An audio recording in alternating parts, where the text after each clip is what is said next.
ആതിരാക്കാറ്റിന്റെ ചുണ്ടിൽ മൃദുസ്മിതം ശാലീനഭാവം രചിച്ചു.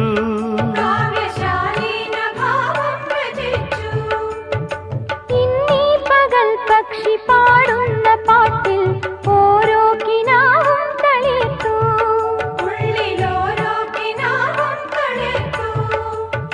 സോപാനദീപം തെളിയുന്ന ദിക്കിൽ സൗഭാഗ്യതാരോദയം, സൗഭാഗ്യതാരോദയം. സൂര്യാംശുവോരോ വയൽ പൂവിലും വൈരം പതിക്കുന്നുവോ. സീമന്ത കുങ്കുമ ശ്രീയണിഞ്ഞു ചമ്പകം പൂക്കുന്നു. മണ്ണിന്റെ പ്രാർത്ഥനാലാവണ്യമായി, പിന്നിന്റെ ആശംസയായി,